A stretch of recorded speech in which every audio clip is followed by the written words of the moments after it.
jamais démenti sur Walf TV donc saa su nekk ngeen ànd ak ñun alterné bu nekk waxtaane lépp lu jëm ci actualité football te ñu fas yéene waxtaane lépp essentiellement li jëm ci football ñu fas yéene waxtaane ci li jëm Sénégal Madagascar suba ci wàllum CHAN bi ñu war a amal demi-finale bu 19h jotee lay doon gaynde yi ñoom nag ndax am nañ ay armes suffisante pour mun a janoo ak waa Madagascar buñ ci jógee dinañ wax Madagascar yan critère wala yan atu la am yeneen adversaire Sénégal amul ngir ñu mun koo xaw a bàyyi xel bu baax a baax wala moytu dinañ waxtaanee ci Pape Thiaw bi mu jëlee équipe bi ba tey nu mu koy doxalee ndax méngoo na ak li ñuy xaar ci équipe nationale locale boobule dinañ ci waxtaane ak suñuy invité buñ ci noppee ñu waxtaanee yëpp lu jëm ci aajo ci mercato bi nga xamante ne mooy transfert football yi jamono yi suñu gaynde yi ñoom nag am na ñi nga xamante ne changé nañ club dinañ ci addu buñ ci noppee ñu daal di waxtaanee tamit ci cas Ismaïla Sarr ndax day dem am day des wala dem ak des ban moo gën ci moom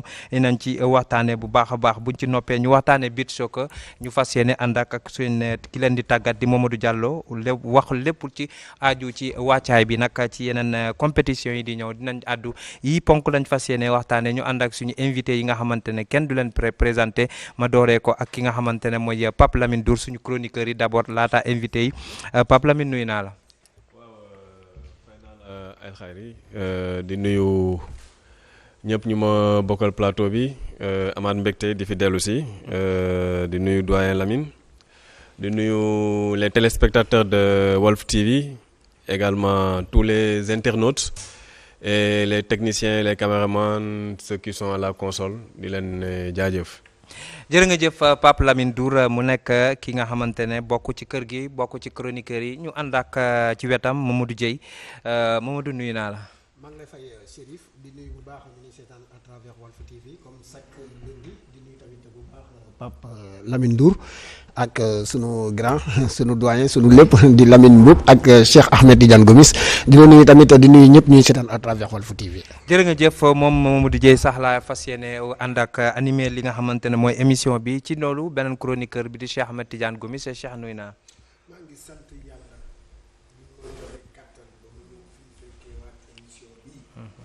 di ñaanal ñi nga xam ne caabi daf leen féete ginnaaw yàlla na ñu ñibbisi seen kër ci jàmm ak salaam di ñaanal tamit ñi nga xam ne ñoom ñoo nekk ci hôpital yi yàlla nañ tane ci jàmm ak salaam di ñaanal képp kuy sportif ci Sénégal bëgg sport Sénégal dox kon nag maa ngi nuyu Pape Lamine Ndour ñëw ànd ak ñun ci liggéey bi di nuyu Mamadou Dieye di nuyu nag suñuy gan yi ku ci mel ni Lamine Mboup di koy nuyu yàgg xam na kër gi di nuyu tamit Mamadou Diallo ancien international dañu am ñaari ancien international tey jii pour waxtaan ak ñoom rek wax suñu xalaat ci sport bi. mu ngi noonu Cheikh Ahmed Tidiane Gomis présenté nga leen sax mooy Lamine Mboup ma dooree ko ak moom Lamine nuyu naa la. maa ngi lay fay xayri di nuyu téléspectateurs yi di nuyu waa Sénégal di nuyu Cheikh Tidiane sama xaritu gendarme de Dakar waaw di ngeen ni mënum bëgguma ko wax. mais def ngeen défection nag. wax ko ca kaw.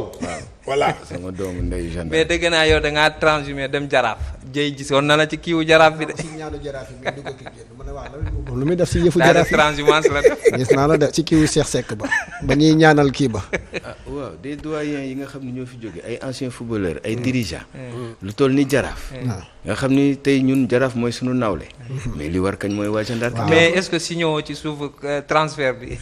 transhumance bi mais est-ce que xam ngeen ni mos naa joué jaraaf contre gendarme. ah bon waaw benn tournoi parlement boobu waa dañ ni dama màgget. waa jaraaf jël ma mais li yàlla bari sutura mu dellu naa gendarme mais nekk deuxième meilleur buteur du championnat waaw kon màgget boobu ak meilleur passeur di nuyu suma rakk parce que kii suma rakk la Mamadou Sebani Diallo le premier Sénégalais à avoir été un MVP aux États-Unis sur le plan du football donc muy ndam loo xam ni dafa mel ni ni ñu koy waxatee ballon d'or en Europe waaw donc je pense que ni c'est quelqu'un à respecter di nuyu Cheikh moom daf may sànni xeer rek quoi Cheikh waaw daf may sànni xeer rek waaw Lamine le grand chroniqueur maa ngi leen nuyu di la sant. C'est un plaisir de te revoir encore sur le plateau. Voilà, merci. jërë nga jëf Lamine Mboup ñu ànd ak suñu invité beneen invité bi Mamadou Diallo gars yi présenté nañ la sax ñu bàyyi nga nuyu ak téléspectateurs yi. asalaamaaleykum maa ngi nuyu ñëpp surtout di nuyu sama grand Lamine comme ni mu ko waxee donc xam naa ku lim juum parce que ñun ñëpp ñoo bokk li ñuy def donc di kontaan di fekkee plateau bi surtout invité yi nga am ñoo xam ne vraiment ñi yàlla may na leen ñu xam ci sport lu bari nga mën a toog ak ñoom pour waxtaan ak ñoom effectivement sànq wax nga lu am solo muy équipe bu Jeanne d'Arc bi nga xam ne moo doon rêve loo képp kuy sénégalais moo wax Jaraaf mais je pense que Gomis ak Lamine am nañ ci responsabilité parce que équipe bi warul nekk fi mu nekk war nañ def effort pour équipe bi jóg pour équipe bi yéeg quoi. il a raison daa mel ni joué nga ban nga ci joué. il a raison. non man Jeanne d'Arc nag bi may ñëw pratiquement je pense que ay ñoom Abdourahmane Sy ñoo fa nekkoon. ñoom laa jël contre ñoom. mais daje naa ñoom lu ci bari championnat Sénégal. mais non seulement aussi daje naa ñoom lu ci bari école police. dans junior aussi tamit. donc am naa chance jeex ñoom junior mais am naa chance jeex ñoom championnat. mais aussi comme ni ñu ko waxee rek kontaante la woon à l'époque boo daan tëb stade di ñëw di seetaan ci ku mel ni ay Roger Mendy ku mel ni ay Baba Touré donc rêve la woon aussi tamit. jërë nga jëf Mamadou Diallo ñu soobu ci débat yi mais laataa ñu dugg ci débat yi ñu déglu suñu ki nga xamante ne mooy Pape Thiaw bi nga xamante ne moom mooy tàggat gaynde yi moom moo dem def na ko traditionnelle conférence de presse d'avant match nañ ko seetaan lan la àddu ci jongante bu war a dox ci diggante Sénégal ak Madagascar. Bonjour tout le monde. Bon, donc pour parler de ce match de demain, déjà permettez-moi de féliciter le coach de Madagascar qui a été nommé le meilleur coach des matchs de poule et bravo à lui avec une très belle équipe joueuse qui marque beaucoup de buts. Voilà, mais maintenant on est en demi-finale, nous on sait pourquoi on est là. On est venu dans cette compétition, comme je l'avais bien dit, on avait notre mot à dire. Donc maintenant on est en demi et on a un objectif qu'on va aller en finale et on prépare bien notre match sereinement contre cette équipe de Madagascar. C'est sûr, on sait que Madagascar c'est une équipe qui marque beaucoup de buts. On a pris un seul but, c'est un but qu'on a marqué contre notre camp face à l'Ouganda. Aujourd'hui, on sait que c'est les demi-finales, voilà, comme on dit, les matchs se suivent mais ne se ressemblent pas. Voilà, nous on prépare bien ce match et essayer aussi de garder nos bases, aussi garder notre football, en même temps faire déjouer cette équipe de Madagascar qu'on sait très bien qu'il a des qualités, c'est pour ça qu'elle est là. Donc nous on reste vraiment sur ce qu'on fait depuis le début et préparer bien ce match et je pense que on a nos arguments et je l'ai toujours dit et on continue à les montrer et espérons que demain ça sera meilleur. Maintenant dans des matchs de ce genre comme la demi-finale, je pense que il y a beaucoup de rapports de force et je pense que ça va se jouer beaucoup sur ça.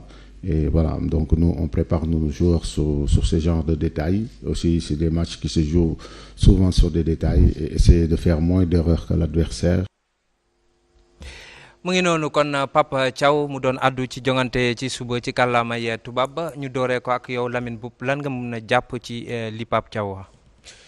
Écoutez, vous savez, il a parfaitement raison quand il parle de Madagascar, une équipe bi nga xam ne day dugal bi yu bari, mais il a aussi parlé de la façon dont il gère ces moments par rapport à la force de l'équipe adverse et par rapport au moment où l'adversaire a le ballon.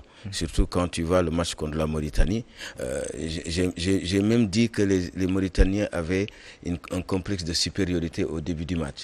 Ils pensaient que l'équipe sénégalaise était très faible. Mais on a vu l'équipe sénégalaise contenir les Mauritaniens par rapport à leur velléité. Si c'est une velléité, contenir l'en, ba pare jouer intelligemment aussi par rapport à leur possession et à leurs attaques. D'ailleurs, boo xoolee mënoon nañ leen jëkk dugal bi avant penalty bi di ñëw sur le ballon que Diallo a raté. Donc ce qui veut dire que ni Pape Thiaw xam na les forces de l'adversaire moom xam na quelles sont ses forces et ses faiblesses te gëm naa ni fu mu nekk nii di tase équipe boo xam ne dafa mel ni Madagascar dafa am ay buts yoo xam ni war na ko mën a dugal donc yow li nga war a gën a def mooy préparer wu défensivement pour après pouvoir le contrer offensivement et lui marquer des buts surtout comme on a fait avec la contre la Mauritanie et être serein parce que li ma jàngat ci équipe bu Sénégal bi c'est que à chaque moment quand l'équipe adverse avait la possession avait ni ñu koy waxatee am nañu ko tuddee waaye seen force durant les attaques c'est voilà en ce moment-là l'équipe sénégalaise est très calme lucide et dinañu contrer ba pare ils ont derrière un excellent gardien de but qui sait lire par rapport à certaines situations mais toujours est-il que il faudra être aussi très très prudent comme il l'a dit par rapport à l'équipe de Madagascar. D'accord Mamadou Diallo en tant que coach nga gis Pape Thiaw lu mu wax ne ndax gis nga benn sérénité ci kanam pour match suba. oui boo xoolee match contre Mauritanie mën nga fa jëlee un exemple gis nañ équipe bu Sénégal boo xam ne bu taxaw bu baax malgré que nag bu ñu waxantee dëgg aussi tamit gis nañ équipe bu Mauritanie boo xam ne daf ñu déminer aussi tamit mais si déminer bi mu ñu déminer je pense que équipe bu Sénégal am na benn intelligence accepté ñu déminer ñu parce que xamoon nañ Mauritanie day ñëw génn football équipe bu Sénégal taxaw xaar après gis nañ équipe bu Sénégal boo xam ne sur 1-2 ballons rek day dem ci camp yi après li ci ëpp solo mooy foofu li ci am solo mooy ñuy essayer di dugal occasion de but yi ñuy am parce que aussi di nga ci équipe bu Sénégal boo xam ne day créer occasion de but yu bari mais li muy raté dafa bari aussi tamit donc je pense que ni ma ko jàngatee dama gis ne Sénégal dafa xam lan mooy fooram mu utiliser ko par rapport ak équipe bi muy dajeel c'est-à-dire day daje équipe boo xam ne danaan équipe bi moo ko gën a mun a téye bal bi moo ko gën a mun a circuler ballon bi mu xaar ko comme bloc boo xam ne day xaw a ñëw si bu baa tuuti dem par contre-attaque parce que aussi tamit am nañ ay joueurs yoo xam ne dañoo gaaw trop si kanam donc maintenant ce qui est plus important marché na contre Mauritanie mais aussi match bi ngay dem beneen match bu différent la aussi mais maintenant man conseil bi ma siy mën a jox rek ñu def attention parce que aussi occasion yi ñuy raté dafay bari te genre match yooyu équipe bi lay njëkk a dugal mun na la gagner match bi donc ñu éviter comme match contre Mauritanie malgré que Mauritanie tey am nay occasion de but yoo xam ne bu ko dugaloon day nekkaat beneen match aussi moo tax ñun bu ñuy amee suñu occasion sur les contre-attaques nañ def le tout ba marqué ko parce que sur le plan défensif di nga gis ne équipe bi dafay taxaw. Pape Lamine ñaari équipe yi ñaari coach yi bu Madagascar bu Sénégal déggul nga Pape Thiaw ñoom ñëpp il se renvoie le titre def ku nekk yaa ngi bëgg a joxe sa morom titre de favori wala ku nekk ànda xam nga genre ruse laa ko mën a waxee pour suba nan nga jàngatee li Pape Thiaw wax. waaw xam nga même coach Madagascar bi moom il a refilé la patate au Sénégal ah. Effectivement le Sénégal mooy favori. Mais du point de vue parcours bu ñaari équipe yi def moi je me dis que c'est une demi-finale qui se jouera à 50-50 parce que Madagascar man gis naa ne c'est la belle surprise avec le Niger de ce CHAN là. Non seulement équipe boo xam ne la am nañu vitesse am nañu verticalité mun nañu alterner seen jeu long seen jeu court. Et Sénégal te ñëpp xam nañ ne sur les flancs Cheikh Tidiane Sidibé ak Mamadou Sané les deux latéraux. c'est des joueurs à vocation offensive. lu ñuy jël seen couloir dafa bari. Et dans ce match là moi j'aurais préféré qu'on les fixe d'abord. Parce que Madagascar équipe boo xam ne la offensivement dafa taxaw. Oui, c'est la meilleure attaque du tournoi. 8 buts marqués et créé na benn équilibre entre son attaque et sa défense. ñun benn but lañ jël mais Madagascar 2 buts la jël ci compétition bi. Même si il a joué moins de matchs. Parce que poule bu mu nekkoon la poule A3 la. Mais en 3 matchs 4 matchs mu dugal ci 8 buts ça veut dire que c'est une équipe qui est portée vers l'offensive. Et ñun suñu 2 arrières yi. Ils sont pas des arrières duñu ay arrières yoo xam ne dañuy taxaw Sidibé ak Sané c'est des joueurs yoo xam ne ils prennent tout le temps leur couloir. Il va falloir d'abord ñu respecter ce qu'on appelle les assises défensives d'abord parce que c'est des défenseurs. Leur rôle premier c'est de défendre d'abord de fermer boutique. Après s'ils ont l'occasion de prendre leur couloir ils ne se priveront pas de le faire. Mais Pape Thiaw xam na ne am na match ah. xam na ne am na match Madagascar c'est un gros match. Mais moom sa chance c'est que moom dafa bâtir une équipe Ngagne Fall demoon na Albert Lamane Dieng dem na. Bouli Junior Samou dem na. Paul Valère je pense dem na ñoom ñu ngi woon ci équipe bi. Donc c'est pratiquement beaucoup de rôle par rapport au poids que représentaient ces joueurs-là. C'est 45% de l'effectif qui est parti. Parce que c'était des joueurs cadres de cette équipe-là. Mais il a su, dans sa réflexion, peut-être avec la direction technique, peut-être avec les autres entraîneurs, former une équipe boo xam ne boo xoolee équipe Pape Thiaw bi c'est réfléchi. Pourquoi c'est réfléchi? dañuy jël poste gardien bi Mamadou Sy il est de GF. L'arrière central Cheikh Oumar Ndiaye le capitaine il est de GF. Lamine Camara le détonateur il est de GF. boo xoolee sur la verticalité il a trouvé une colonne mu greffé si ñaari joueur Teungueth FC benn arrière benn défenseur central mu boole si waat ñaari joueur GFC Cheikh Ibra Diouf l'attaquant ak le milieu terrain là Kane waa Ousmane Kane. non pas Ousmane Kane rek ci nekk douane.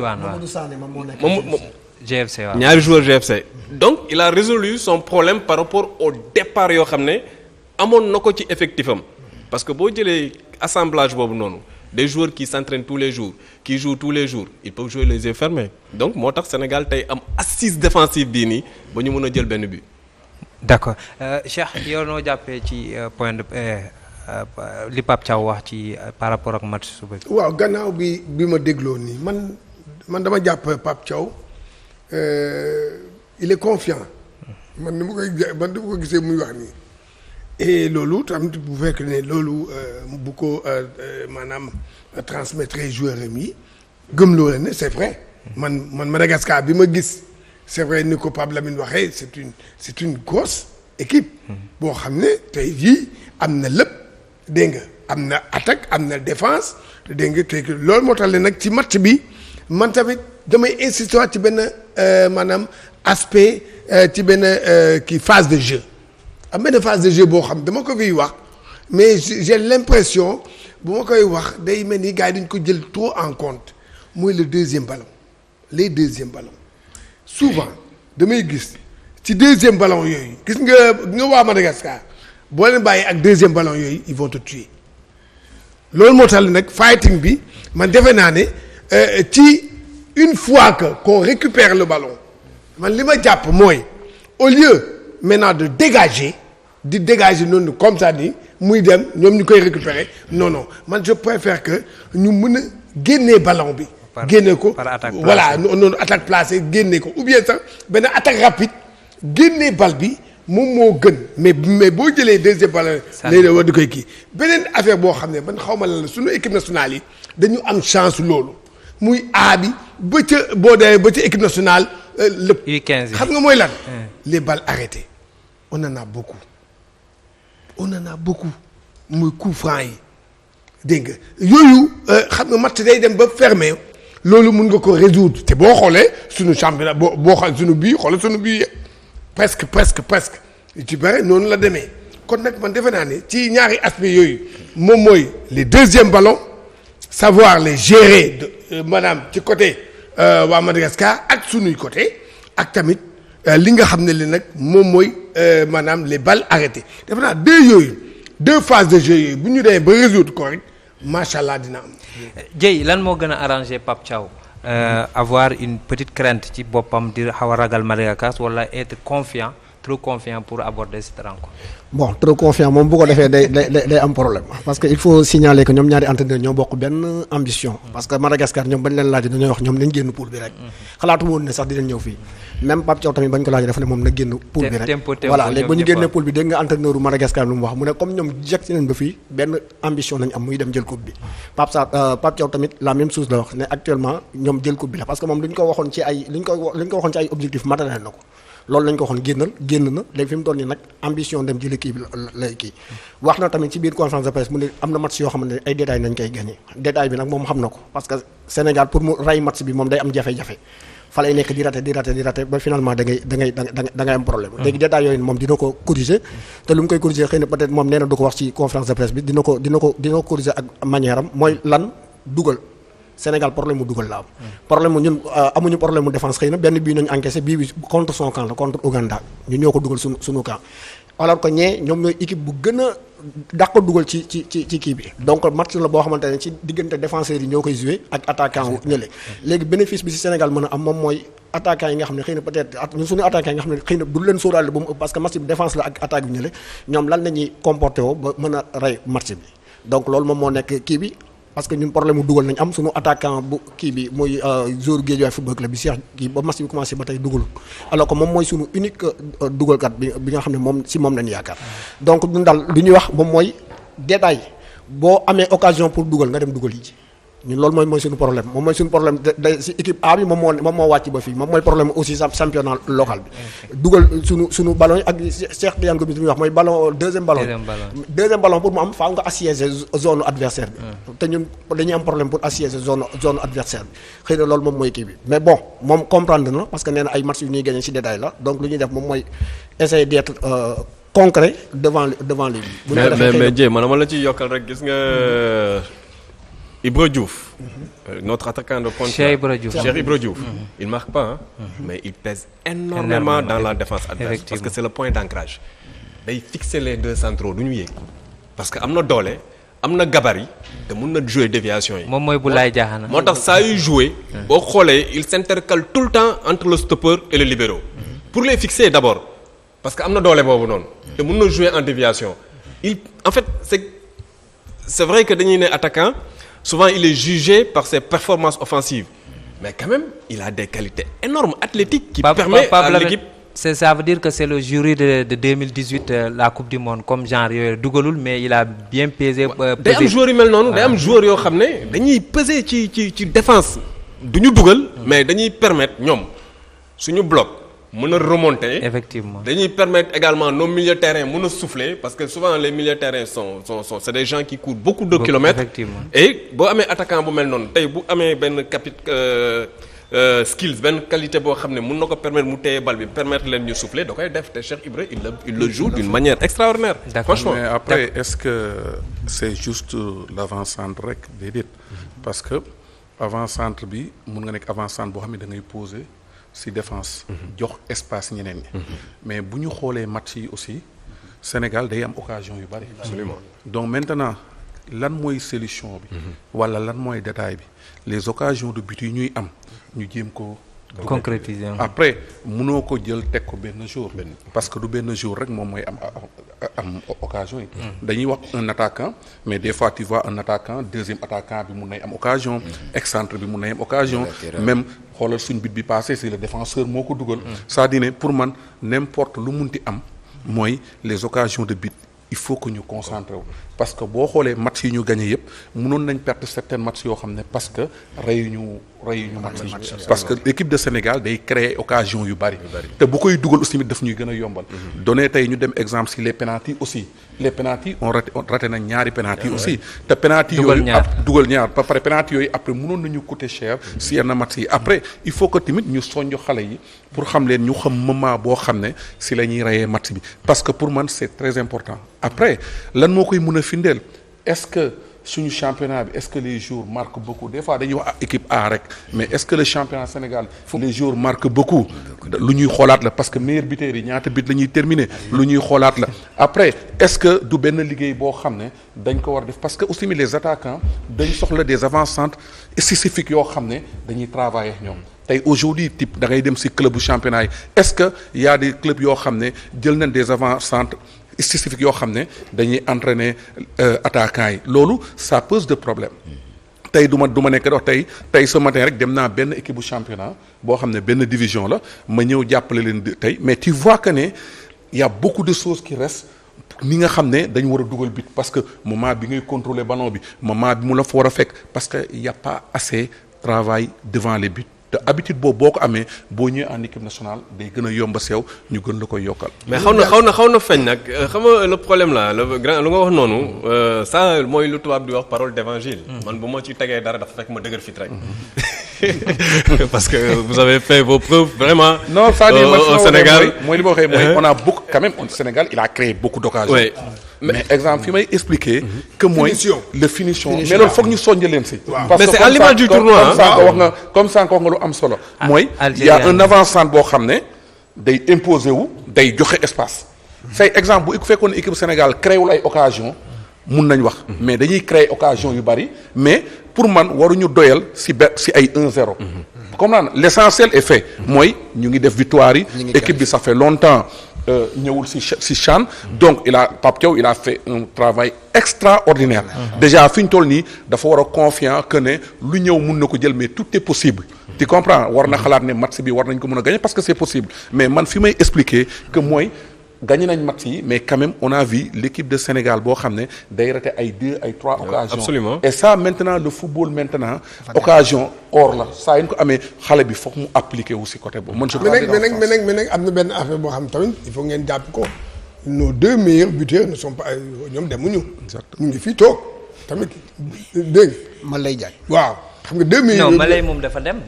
kii la jour Saint-Louis bi la wax. voilà non mais attends waaw léegi xam nga mënoo nekk meilleur buteur de ce championnat. après nag ñu bàyyi la fii. ci 4 match la dugalee 5 bi yooyu. waaye ma ne benn match mu dugg mais Cheikh xam nga attends quel que soit Alpha. tey tu prends un Lamine Bou. mu dugal ci maanaam ci non championnat bi. non c'est que entraîneur yi fi nekkoon da ngay laaj ñi entraîneur yi fi nekkoon temps yi ñoom joueurs locaux yi rek la ñu amoon droit di am di yóbbu équipe nationale ñu ngi nii mais ñoom dañ doon sukkandiku ci suñu championnat. effectivement ci suñu championnat bu ñu xoolee ne Mamadou Diallo mais Mamadou Diallo ni mu ñëwee équipe nationale boo ko laajee mais parce que dafa tegale di dugal ay but.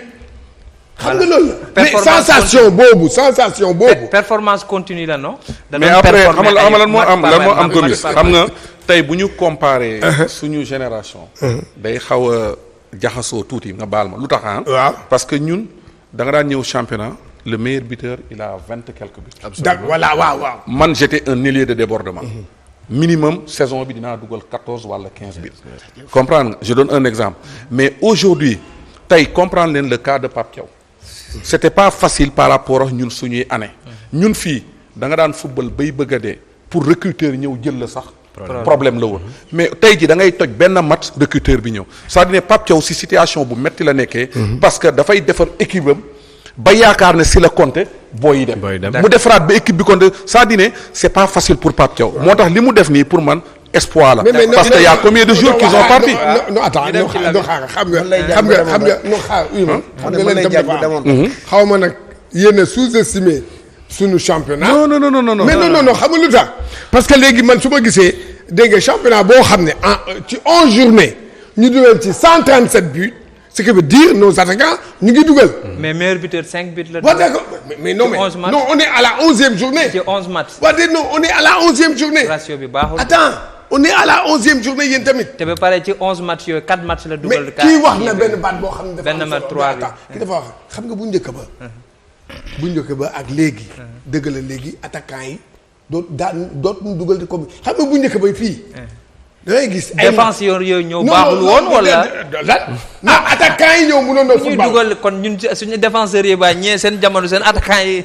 non c'est-à-dire ne xam nga Gomis nee na. Lamine c'est quoi la différence Gomis nee na exemple xam nga ñun kenn moom laa doon wax li ñu doon waxtaan léegi xam nga mun nga jël nombre biti mais équipe bi foog des fois nga am 2 à 3 jours yoo xam ne da lay wóor ne lu mu metti dañu ko lijjanti mooy comme li muy expliquer tu as un avançant boo xam ne il déplace il te donne l'espace am na koo xam ne moom moo war dem mottali n'empêche que waxuma ne exemple championnat bi dafa déedéet parce que boo xoolee on a un championnat bu développé. absolument bu baax a baax. moo waral tey jii équipe bi dem CHAN ba nekk si position bi.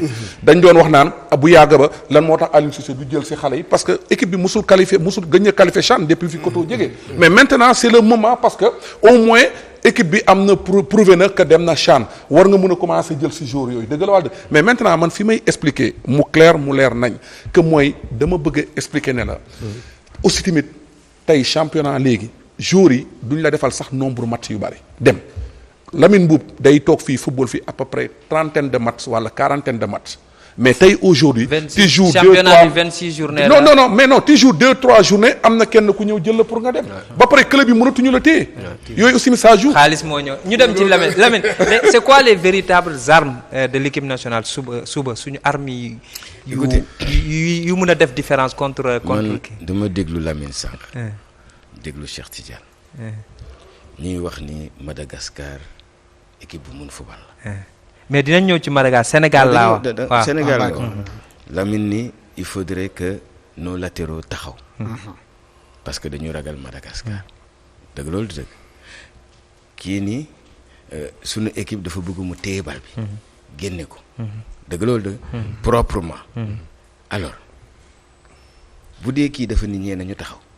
kii ni dañu génne proprement xam nga Mamadou dafa am wax lu am solo gis nga bu njëkk man meneur de jeu la damay dugal ailier bi dafay dugal attaquant bi dafay dugal est-ce que comprendre alors que fi mu nekk nii les joueurs bu dul attaquant yi moo dugal wala penalty kenn dugalul parce que joueur bi si boppam dafa am qualité yoo xam ne yow da nga ko war a am qualité intrinsèque d'un meneur de jeu qualité wax fa par force dama war a joxe du dugal attaquant bi ni par force damay dugal est-ce que comprendre sànq ñi ngi wax ni l'équipe la défense c'est Génération Foot mais Génération Foot lan lañ leen xamale ak Tingéej waaw conservation du ballon sortie de balle donc je pense que ni aujourd'hui si le Sénégal veut gagner ce match il faudrait que ces latéraux là puissent participer aux attaques.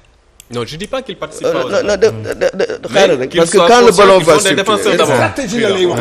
Ils sont conscients parce que Madagascar est très fort sur les côtés. bàyyi leen ko mu jeexal bàyyi leen ko mu jeexal après Lamine bu gëlee l'occasion Pape Lamine waaw mais stratégie on n'a pas dit que nous xaaral léegi mu terminé xaaral mu jeexal dafa ni na latéraux yi dañu war a taxaw waaw d'abord bu ñu taxawee d'abord bu ñu waree am attaque waaw dinañuy manqué waaw dañuy manqué te bu boobaa ñoom bu ñu jotee bal bi dañ koy circuler alors que nos latéraux quand ils partent ils vont amener leurs adversaires qui vont aller directement nos joueurs peuvent conserver le ballon librement d'accord est-ce que waxul bëggul wax tamit dama lay relancer est-ce que bëggul wax tamit d'abord l'aspect tactique d'abord l'aspect défense bi non xam nga assurer boobu après nga ñëw xam dem nga défenseur sa première tâche c'est défendre. Voilà, c'est ça. Est-ce que vous comprenez? Je crois que tous les défenseurs, il aura l'occasion de la capacité maintenant de partir et de revenir, ça c'est selon l'entraînement qu'il va recevoir. Parce que xam nga entraînement par poste dafa am. Et les schémas de jeu.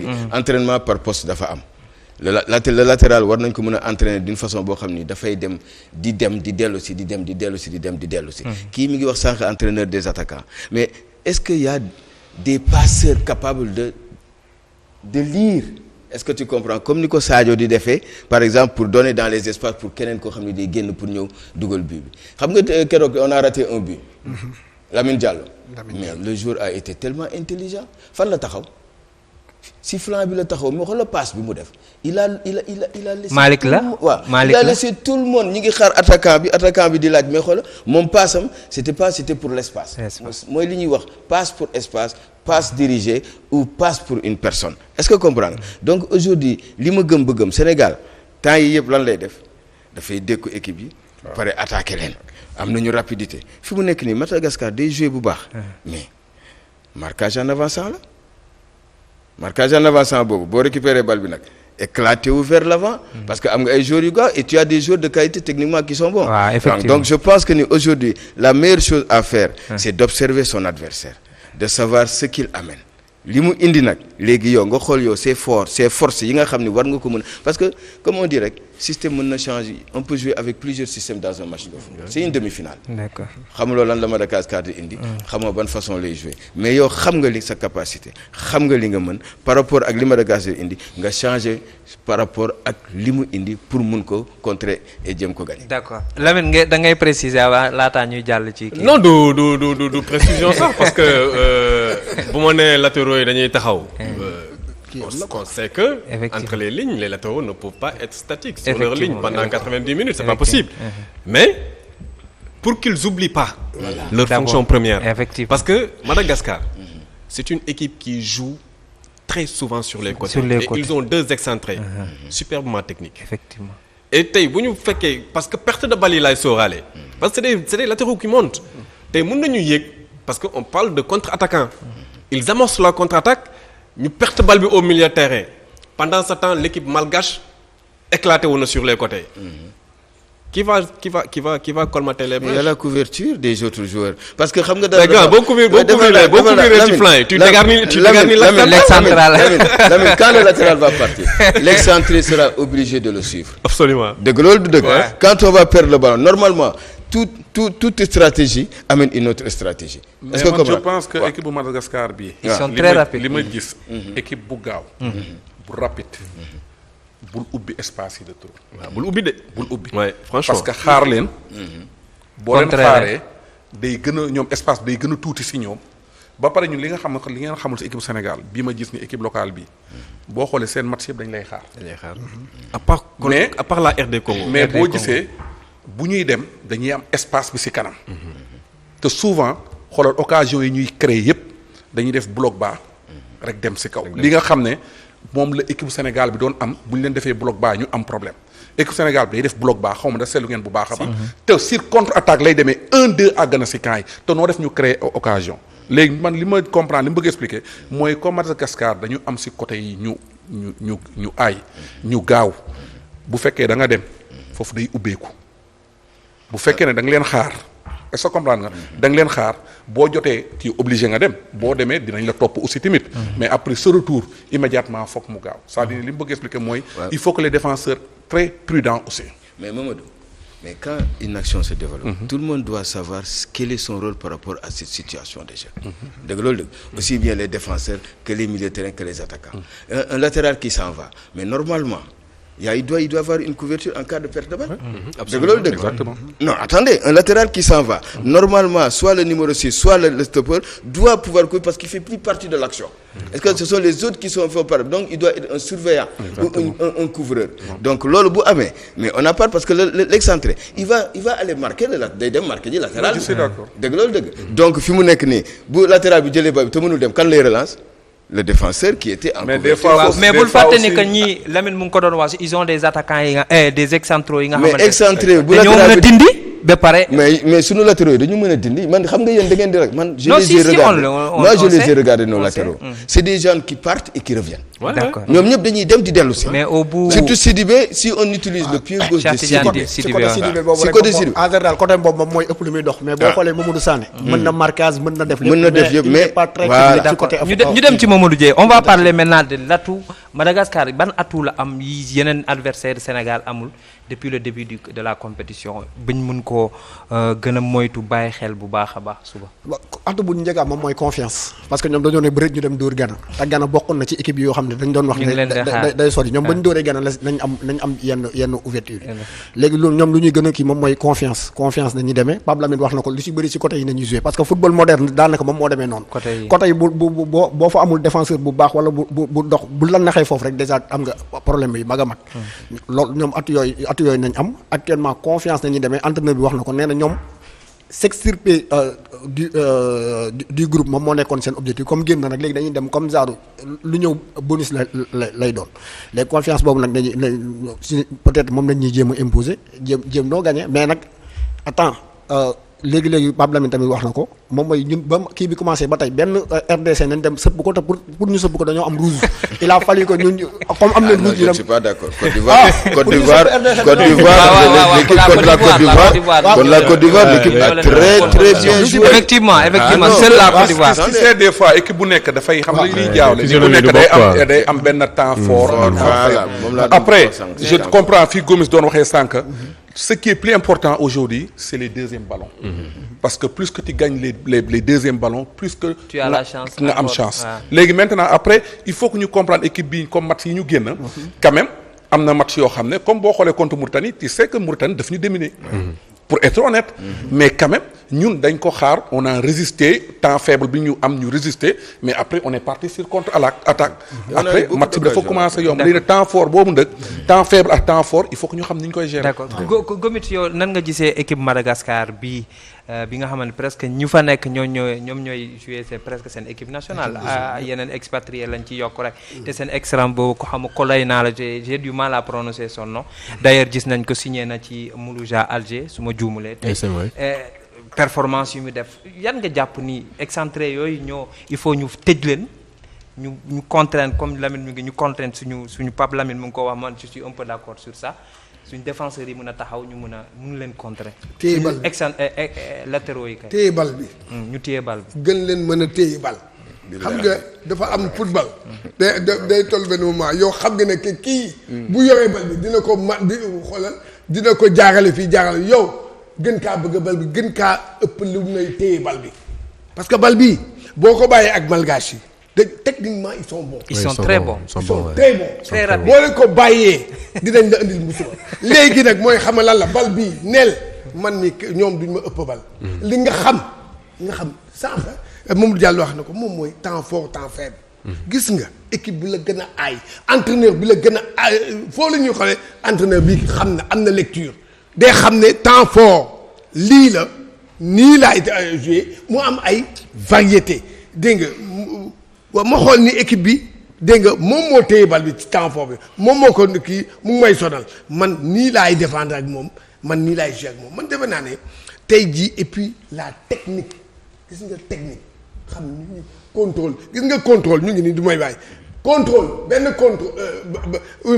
benn contrôle mun nga éliminer 3 à 4 joueurs. effectivement wala une passe donc xam nga football man li may wax nii entraîneur yi ñii ñoo ko xam ñii ñoo yàgg football. dégg nga mais dama ne li may wax encore une fois mooy que bal rek téye nga ko avant ngay intercepter bal bi yow wax ngaa am maanaam lecture. dégg nga xam ne boo orienté di nga xam ne waaye fii da ngay gis joueur boo xam ne day orienté foo xam ne waru faa dem orienté pour orienter rek. d'accord mais balaa ngay dem foofu je crois que moom da leen di wax yéen ay kii moom tamit kàngam la woon. ndaxte ci benn match encaissé na 7 gardien de mais xam nga man dafa am loo xam ni daf ma xaw a jaaxal. yéen a ngi wax excentré. mais excentré pour nga marqué ko il faut mu am benn couverture. Si on met pas de couverture, on risque d'avoir des problèmes. Man excentré là woon. Est-ce que vous comprenez? Et les excentrés ont tendance à entrer à l'intérieur. Et bu ñu duggee ci intérieur bi dama lay wax benn affaire tout est ouvert. 50 000 jours boo fa tegee saa yu ñu defee nii. léppay ubbeeku. fu ñu bëgg def bal bi dañ ko fay def. donc je pense que ni pour les amener ces problèmes pour que nga xam ni ñoom aussi est-ce que dañuy am problème ba nga xam ils vont être fatigués il faudra parce que nos latéraux quand ils sont pas concernés pour monter. mais ils n'ont pas à monter. situation de jeu moo lay indi pour nga dem. d'accord dëgg loolu dëgg mais bu la situation de jeu boobu indiwul pour nga dem mais tu dois rentrer dans la surface à l'intérieur du terrain pour couvrir. da ngay dugg ci intérieur du terrain mais aussi xam nga sànq maa ngi dégg Gomis di wax ne nga baal ma comme dañu war a téye bal bi. c'est vrai mais bu ñu fàtte ne y a de certaines zones c'est une obligation. et de certaines zones yoo xam ne waroo ko fa téye. loolu aussi c'est important. beneen bi aussi dañ lay wax ne équipe bi nga xam ne. moo téye ballon bi. risque bi si moom la ëppee. que équipe bi téyewul ballon bi. parce que day progresse. waaw parce que day progresse te kële bu ko récupérer rek mun na dem. et je te donne loolu si nga bàyyi xel. dama lay jox benn preuve. plusieurs fois. Lamine sa micro waaw plusieurs fois l'Atlético dafa gagné Barça. si lan le meilleur joueur a toujours perdu le ballon. muy kan Messi. dañuy def seen def garder ballon bi jox ko Messi ñu trapping ko perdre ball bi contre leen tànn. Pape Lamine léegi voilà léegi Pape Lamine on va poursuivre cette question avant ñuy dem ci mercato Dieye en quelque kii rek noo xalaatee méthode Pape Thiaw bi mu ñëwee ci équipe bi ba léegi noo ko gisee méthode de travail. waaw méthode de travail. la façon de coacher l'équipe. Ouais, il a fait des choix forts, des choix très forts. Et il faut saluer également son courage parce que bu muy jël sélection bi Motarou Baldé moo fi nekkoon en tant que capitaine. Il l'a mis sur le banc au profit de Mamadou Sané. Dans son groupe, il a un champion d'Afrique. Le gardien, Fati, il l'a mis sur le banc. Il a amené le petit Si qui fait un excellent tournoi. Et il a osé également dans son groupe amener 3 U20. Alors que ça, c'est une sélection locale. Il y a 3 U20 dans ce groupe-là. Donc ça, c'est des choix qui sont très forts. L'autre chose également, Pape, dafa am chance par rapport ak lu sélectionneur yi am d'habitude di yore sélection bi luñ dul woon am yàlla na ko yàlla yërëm Koto. C'est toujours de briques de broc la doon assembler son groupe. En quelques mais jours il parvient toujours, paix à son âme, à faire des résultats. Mais Pape, boo xoolee avant compétition bi, il était à 15 matchs. Effectivement. Compétition officielle et préparation. La fédération a mis les moyens pour l'inscrire dans de grands tournois, 4 grands en Algérie, au Maroc, tournoi Kosofa. Il a fait énormément de tournois qui l'ont permis aujourd'hui à avoir une idée nette et précise des qualités de ses joueurs. Moo tax les yeux fermés il sait ce qu'il fait sur les xoolal changement pas bi. Les yeux fermés xam na lu muy def parce que ku nekk côtoyé na la pendant benn 6 mois 7 mois 8 mois xam na yow ban temps ngay xoox parce que joueurs yi dañuy am temps bu ñuy xoox ah. effectivement ban temps ngay xoox war na la mun a génne ci lan la mun a andi durant le dernier quart d'heure par rapport à son style de jeu. L'autre chose également mooy boo xoolee depuis bu ñu amee nos deux centres là Toubab Dialaw et Guéréo le football sénégalais est sur de très bons rails. Parce que ce n'est plus maintenant des tracasseries dem louer hôtel fii mu budget bi xaw a diis ci léegi gars yi mun nañuy entraîner. popot bi rek ngay arrangé. heure bu leen neex mun nañu nekk en stage et loolu ça a beaucoup aidé Pape à pouvoir combler ces départs là man leer na ma ne bu amul woon tey ces chances là de faire ces matchs amicaux là wala am les deux centres avec les départs de Lumboy Modlem fii ñoom Albert ay Lamane ay Paul Valère ay Bouli Junior Sambou. ça sera catastrophique pour nous. ñu dem ci kii Lamine le temps. bàyyi leen di wax départ dafa mel ni ñi fi nekk ñeneen ñi ils sont pas au même niveau. non je veux dire que non dañuy wax par rapport parce que xam ngeen tax footballu Sénégal amoon doole parce que boo génnee Mamadou Diallo am na benn Moussa kii boo xam ni dafa am boo génnee Lamine bu am na benn Moussa Ndaw bi fi nekk boo génnee fii am na beneen équipe bu am aujourd'hui Sénégal toutes les équipes ont des joueurs capables de jouer dans ce CHAN mais ñii dem na rek après ñu ne laisse-moi terminer laisse-moi terminer xam non waxuma groupe ngay préparé mais boo ko préparé dañuy waxtaan gis nga quand on joue dans un championnat di dévolver football ay match est-ce que kii sànq nee na meilleur buteur bi kenn jëlu ko mais peut-être que mon meilleur buteur boobu il avait des milieux de terrain capables de lui donner toujours des ballons pour mu dugal bi. mooy joueur Linguère bi alors que yeneen buteurs yi fee amuñu joueur capable boo xam dañ leen di jox toujours des ballons pour ñu dugal des buts mais le choix de l'entraîneur c'est le choix de l'entraîneur est-ce que vous comprenez mais il faut pas dire parce que ñii dem nañu équipe bi Sénégal amatul doole non. Sénégal am na doole ma ñaan kii parce que dafa wax lu am solo sànq. gis nga ñun ñëpp ay entraîneur lañ.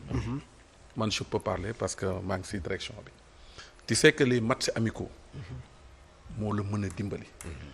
chance bi Sénégal am léegi mooy Toubab Dialaw François Gilles Bocandé Guéréo plutôt mais lan moo gën a am solo koy match amical yi ngay am possibilité pour jouer.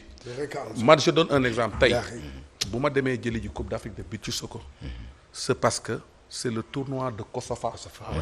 moo tax parce que après le tournoi de Kosofa dama dem tournoi de Kosofa dama xoolaat sama équipe j'étais obligé de changer 3 personnes j'étais obligé xam malgré que maa ngi woon xamoon naa les compétiteurs parce que xam nga football dafa am ay compétiteurs xamoon naa leen mais le tournoi là tey moo tax grâce à ce tournoi là moo tax tey ma jël Coupe d'Afrique bi Pape Thiaw chance boobu la am mais aussi Pape Thiaw am chance am ku mel ni le gars de génération Djibi Fall am kii Senghor Joseph Senghor am Khadim c'est-à-dire aussi il a un staff boo xam ne vraiment dañuy réfléchir te coach leen daf leen di déglu mais El Khayri moom bëggoon naa ko poser benn question par rapport ak Ousmane Diouf. mais balaa ngay dem ci mercato bi gis nga man gis nga loolu football de haut niveau moo ko laaj.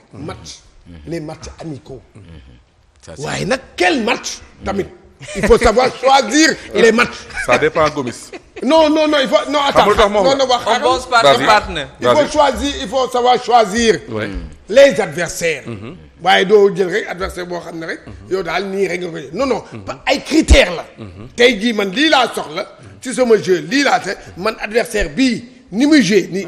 waaw man loolu laa wax. d'accord il faut réfléchir. mais il faudra qu'on passe il faut ba jëy ñu dem ci mercato j'espère que ñun jouer contre la Bolivie arrangé woon nañ gisoo sori nañ ci coupe du monde. arrête waay yëpp arrête xoolal xam na la bul saboté waay non bul saboté da nga bëgg a indiwaat beneen débat nga bëgg a indiwaat ñu indi ah non mais jàppale nañ sori nañ non xoolal dimbale ma waay yow tamit jëy on y va pour le mercato. non waay waaw donc bon mercato bi nag tey moom dañoo yeewoo peut-être xam nga surprise nañ koy wax moom mooy le cas de Ousmane Diouf bi nekk ci équipe nationale bu locale bi dégg nañ ne waa Al Hilal dañ ko bëgg a jënd bon war na dem signé ji sax mais bon après xam naa di nga ñëwaat ci règlement bi parce que permettre nañ ko mu dem mais en même temps mu des ci CHAN bi en même temps tamit dañuy wax ci sunu attaquant yi ñu ngi doon wax boobu pour voilà ngay jàll comme ça sera pas un débat CAF à part kii Adamou Adama bu nekk ka moo génnee benn bataaxal wax ni ki jour avant compétition di démarrer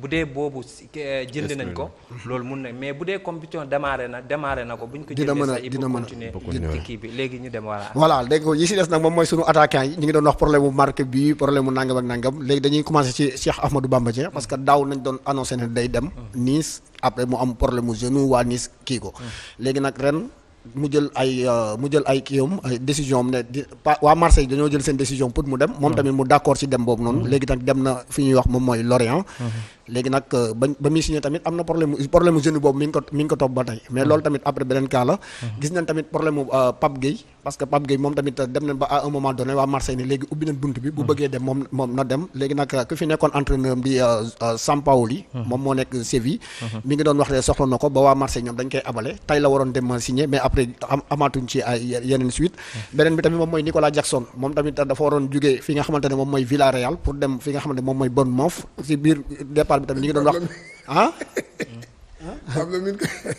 Pape Lamine dina ci wax. waaw dina ci wax waaw Nicolas Jackson waaw ñi ngi ko doon xaar parce que Nicolas Jackson boobu noonu ci régime Unai Emery la doon doxee mais malheureusement Unai Emery dafa dem beneen entraîneur ñëw parce que ba mu nekkee ci Unai Emery ba mu fi nekk dafa dem ba relégué ki nga xamante ne moom mooy Boulaye Diaw ñu yóbbu ko parce que Unai Emery moom la préféré woon léegi nag entraîneur ba mu ñëwee amul yenn temps de jeu surtout ba mu jógee ci coupe du monde ba tey léegi dafa waroon dem Bournemouth mujjuta ancu léegi nag représentant bi di ancien international sénégalais bi di damay fàtte tur bi agent moom mooy représentant Diomansy Kamara génn na mu ne dafa am benn problème mu blessure après mu expliqué ne partie remise de affaire yooyu noonu donc ñoom ñoo fi nekk ak Famara Diédhiou moom tamit jóge na Turquie actuellement mi ngi Granada ci deuxième kii parce que moom tamit dañ ko écarté woon daanaka ci kii bi donc loolu moom mooy lu fi gën a fës dañ ko abale waaw dañ ko abale pour mu am nee na pour mu am temps de jeu waaw léegi nag conclusion bu ñu mën a def ci loolu rek moom mooy suñu attaquant yi ñoom ñooy dem pourquoi ñuy dem parce que xëy na peut-être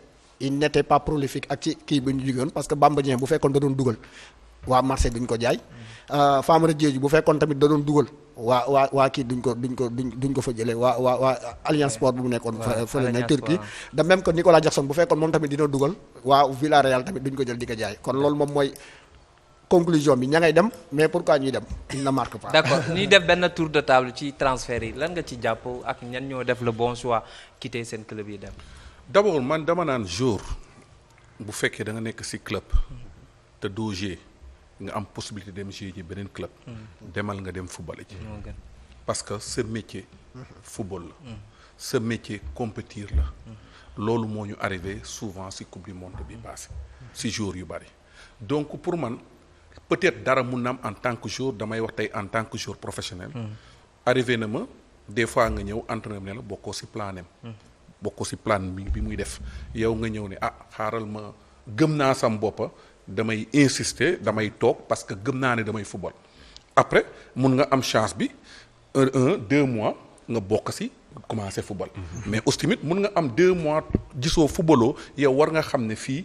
kii loo munti def du la football loo mais génnal foofu dem beneen équipe je pense que suñu joueurs sénégalais yu bari dañu waroon jege ci yenn équipe yi parce que amoon nañ yenn possibilité même tey bu ma gisee le latéral gauche bii demul coupe du monde kii nu mu tudd di Saliou Ciss daf may metti parce que pour man yow wóor na la en équipe nationale lu munti amoon nga chance pour bokk ci groupe bi même bu ma doon dem benn division bu gën a yem sax damay dem compétir parce que situation bi moo ko laaj parce que boo bëggee dem jouer ji coupe du monde wala nga jouer coupe d'Afrique mais boo dul compétir mais munoo dem pour man c'est clair et net et simple jour nga da nga war a footballoos équipe bi demal comme Famara Diédhiou nekk na jéewul na dem beneen équipe abale ko ba mu nekkaat en forme mu ñëw pour man loolu la joueur war a def. Pape Lamine yow noo gisee mouvement suñu joueurs yi te ba pare ñu foog ne après coupe d'Afrique bi ak mondial bi au moins dañ amoon benn dayoo pour ñu mun a facilement évoluer dans leur club wala avoir de bons clubs noo gisee mouvement transfert. waaw mais c'est une bonne chose surtout pour yenn boy yoo xam ne ils étaient vraiment dans le dur. Surtout les deux Marseillais Bamba ak Pape. Famara déjà moom dafa gaañoon pendant 6 mois. Il a 22 minutes avant muy ñëw coupe du monde donc il est venu à la coupe du monde et il est resté sur ces 22 minutes là. Jackson man moom choix boobu laa mënul woon comprendre quoi parce que Jackson je me dis tu ne peux pas être à Villarreal qui joue la coupe d'Europe. pour choisir une équipe qui lutte pour la relégation. La 17e de la Première Ligue. Toi, tu quittes Villarreal, même si Unai Emery te faisait jouer, qui est Setien qui remplace Unai Emery? Au minimum, il fait jouer le boy 15 minutes, 20 minutes, 25 minutes à Villarreal. Tu côtoies de très grands joueurs, tu joues en Liga, tu fais des matchs de Coupe d'Europe. Tu as 21 ans. Jackson Mendy a 1282 minutes cette saison. Ça veut dire qu'il joue régulièrement. Pourquoi le choix de Bournemouth, 17e de Première Ligue? Est-ce que c'est un manque d'ambition ou bien c'est la part du gain? Je ne sais pas. Mais je me dis que c'était pas un très bon choix pour nekkee dañ ko ko xelal. Baaxul. Bamba, il est très normal qu'il prenne ses responsabilités. Parce que mënoo nekk Marseille ñu lay bundu xataal di la ping-pong. bëgguñu la demal. entraîneur bi di wax. man bu doon man nga wax ñaari kàddu ci man ma gedd. damay dem fëgg bureau directeur sportif bi nii ne ko je demande à me faire transférer wala je demande à me faire prêter. Lorient c'est moins exigeant. Effectivement. C'est pas une équipe qui est là qui va chercher des tickets de Ligue des Champions sauf accident et qui va jouer le titre. Donc il peut s'épanouir. Mais c'est un couteau à double tranchant, un couteau suisse. Tu sais pourquoi? Il vient à un moment où Lorient a vendu ses deux meilleurs attaquants. Dango Ouattara qui est parti à Bournemouth et Tariq Moffi qui vient de signer à Nice. C'est 23 buts ou 27 buts à eux deux. Bamba vient avec cette pression de combler ce trou de Tariq Moffi et de Dango Ouattara. Est-ce que ça il mën na retourner la situation ba def ko ce qu'on appelle une pression positive? Parce que day won ne Marseille bëggoo leen ma mais maa ngi toj fii. Il faut retourner la situation pour en faire une pression positive. C'est bien le fait d'aller à Lorient. C'est des clubs professionnels, exigeants certes, mais qui n'est pas entouré par une grosse pression comme Marseille et le Stade Vélodrome. Pape Gueye au FC Séville, Sampoli moo ko bëgg. Loolu day faciliter joueur. Nga ñëw entraîneur gis la ne la boy, viens me rejoindre. Déjà, le fait de recevoir le coup de fil de ton coach, de ton ancien coach, pour te dire viens me rejoindre, ça galvanise. Toi, tu es prêt à mourir pour lui sur le terrain parce qu'il t'a tendu la perche. Donc, il peut rendre sur le terrain. Donc, c'est un bon choix pour Pape Gueye. Mais Jackson, moom, ton choix là. D'accord. Man mënuma comprendre. D'accord. Pape Lamine yow noo gisee noo jàngatee. Non man damay commencer fi mu terminer si Pape Gueye. Parce que li Sampaoli def moom la Mourinho daan def. Mourinho da daan dem si équipe. am fa ay joueurs buy dem feneen jël ay yóbbaale la waaw. alors kon Pape Gueye fi mu nekk chance rek la am. Il a une grande chance entraîneur am moo ko bëgg ce qui est sûr que mooy moom si boppam moo war a am benn caractère benn fulla ak fayda ba du rusloo. Effectivement. Bamba Dieng ñaari attaquants yi nga wax dañuy dugal rek. mais c'est parce qu'ils avaient de bons joueurs qui leur donnaient des ballons. Attendez, Bamba Dieng fi mu nekk nii na xalaat ni ñooñu ni ñu doon dugalee comment il faisait pour dugal ay buts am nañu ay jours yu leen jox bal man aussi dinaa jouer mu seetaan leen xool nan lañ doon def parce que xam-xam du doy.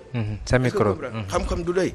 yow am na ñoo xam ni fekkuloo leen fi da nga ñëw fekkuloo leen fi te ñooñu dañ doon dugal bii tout le temps nan lañ doon def pour dugal bii am nañu ñoo xam dañ leen di jox bi nga dem xaritoog ñooñu leen jox leen ma ñu te tellement simple nga comprendre. jeex na waaw tey bu ma doon football ak Mamadou Diallo sama copain la dama koy paas rek dama paas keneen. Savet Suzuki noonu la def ba écarté Bokandé xaritu Ali Lodzic la ñu indi Ali Lodzic du passe Bokandé bu defee passe war a passe Bokandé pes bal bi si Ali Lodzic mu dem daal mais c'est tellement simple. même jeunesse bi sax waaw même jeu mais football da ngay xaritoo ak ñi nga xam ne da ngay football ak ñoom boo fa ne boobu comme yow yaa ngi soog a ñëw demal xool ñooñu nga xam ne ñooy joxe passe yi nga xaritoo ak ñoom waxtaan ak ñoom ñu xoolal fu ñu toll dañ lay passe te bu boobaa da ngay dugal ay bi waaw je pense mu des kan Jackson man de du ma nekk nag équipe boo xam ne day dem coupe d'Europe nekk xaw ma fan maanaam dama koy bàyyi te xam ni final sax dañ may boole si ñi nga xam ni dañu remporter coupe d'Europe. day am médaille. day am médaille da ngay am kii dem naa toog xam nga footballeur dañuy wax rek Barthez li tax mu ñëw góolu. mais pourtant est-ce que du niveau championnat anglais bi non Barthez li tax mu ñëw góolu Marseille. Barthez bi muy góolu si Marseille il était à la réserve. les Marseillais n'avaient pas de gardien Belgagne. mu ñëw remplacer ba il n'est plus sorti. je pense que ni nit. Casillas tamit def na ko. mën nga mën a endurant mën a xaar yow est-ce que tu comprends yaa ngi joué bul yàkkamti fee nga dem Bournemouth foofu nekk 17e. te foofu dafa métti. dañuy wàcc te football anglais dafa métti. te yow xam nga ni am na équipe yoo xam ni et puis sax nga xool yan équipe nga war a taseel fin de championnat. effectivement.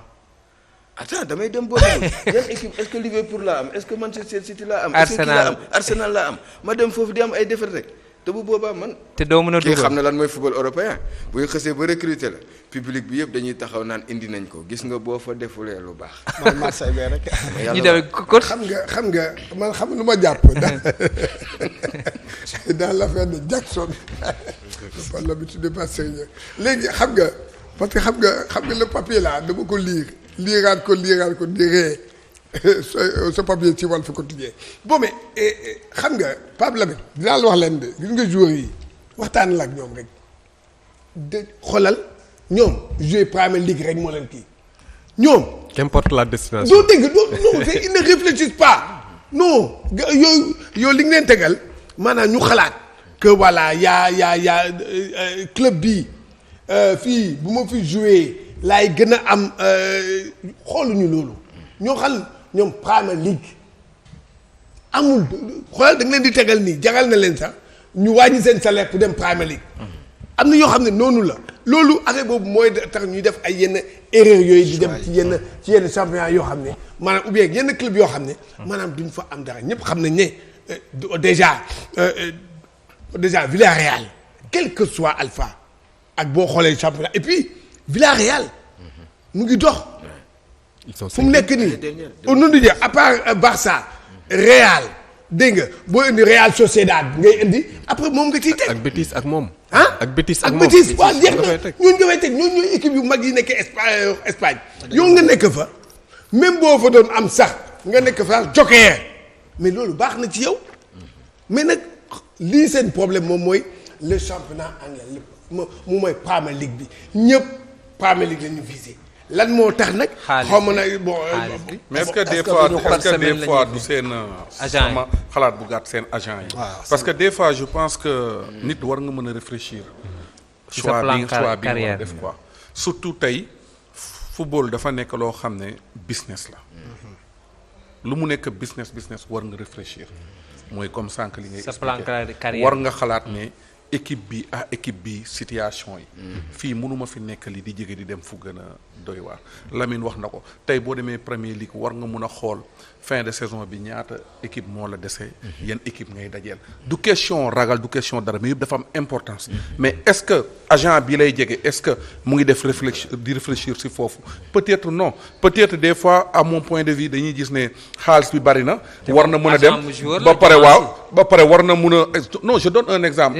war na mun a football aussi war na mun a dem Liverpool wala mun na dem feneen yooyu yëpp c'est des éléments yoo xam ne lu ñu war a mën a xool la moo tax des fois il faut que dafa laaj réflexion. d'accord Mamadou Diallo yow la ñuy desandi on va parler mais attends de but choc. attends ma jox ba gis nga non suñu transfert temps bi moo mais gis nga transfert dafa doy waar xam nga man dafa am ñaari joueurs yoo xam ne dañ ma marqué ci seen transfert muy Jean-Pierre Papin ak Shevchenko ñu jóge ci benn coupe d'Europe nekk de grands footballeurs est-ce que tu comprends dem ci ñu transféré leen rek ñu fay ñu fay Shevchenko dafa dem Chelsea rek fay Papin dafa dem Real rek dafa dem Milan rek fay boobu Fernando Torres jógee Liverpool dem Chelsea fay. y a des choses yoo xam ne comme ni ko Maodo waxee il faut bien les mêler savoir si man bokk naa ci système de jeu boobu ndax bokk naa foofu voilà loolu la xam nga et puis non c'est que Mamadou Diallo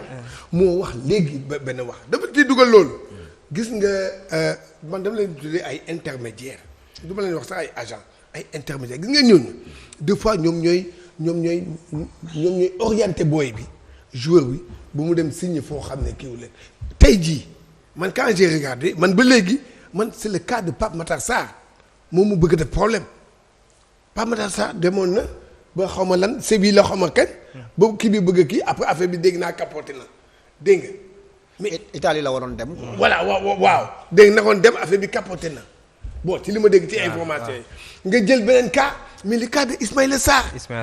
man tam cas boobu man. ba léegi lu tax du dem. ba léegi man kaaw Ismaïla Sarr man dafa jaax xaw ma lan mooy problème et il fait partie c'est un bon joueur mu ngi jouer Watford mu ngi fay toj dégg nga mu ngi kii mais c'est quoi xanaa lenn la peut-être sama xalaat peut-être blessure yu bari la wala lan la wala problème agent la man daal voilà les deux cas yoo xam ne man vraiment mu ngi may def problème. mais Cheikh Diagne il y a aussi ce problème d'entraîneur aussi qui est-ce que bëgg na Ismaïla Sarr est-ce que bëgg na Nampalys parce que les grands clubs yi dañuy xool joueurs yi xool ndax man est-ce que soxla naa ko bul wax rek. moom Aston Villa ci Ismaïla Sarr Aston Villa ci dans mon projet de jeu est-ce que comprendre bu ma ko soxla suma projet de jeu soxla ma ko li may football bokkul ak li Ismaïla Sarr di def dans un terrain avec Watford.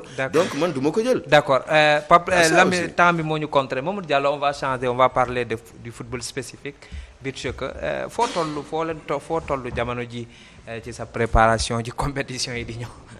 non je pense que ñun bi ñu jógee Coupe d'Afrique ba léegi dañu arrêté woon. donc dañ doon xaar pour Coupe du monde bi annoncé nañ comme quoi que ne Dubaï lay doon.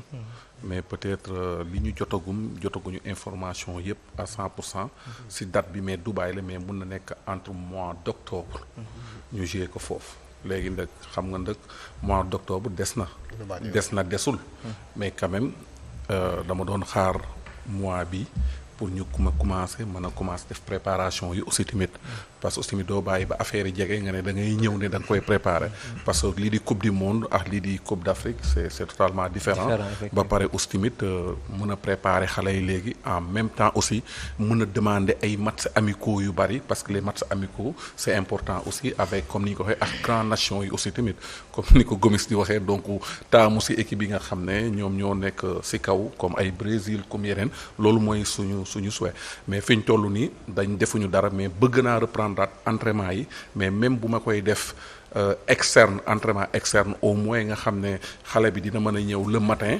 ngoon gi mu delluwaat nga def ko une semaine après tëbal beneen semaine jox leen programme defaat une semaine tëbal beneen semaine ba nga xam ne fi mu ne ni pour desee à peu près 6 mois 7 mois là mun nga commencer ndëkk jéem a dugg carrément regroupement aussi parce que boo leen teelee duggal regroupement temps boobu yëpp dafa gudd aussi tamit ça demande mais bii pa bi ngeen jógee coupe du monde bi ça gongo lépp gongo autorité recevoir nañ jox nañ leen seen prime.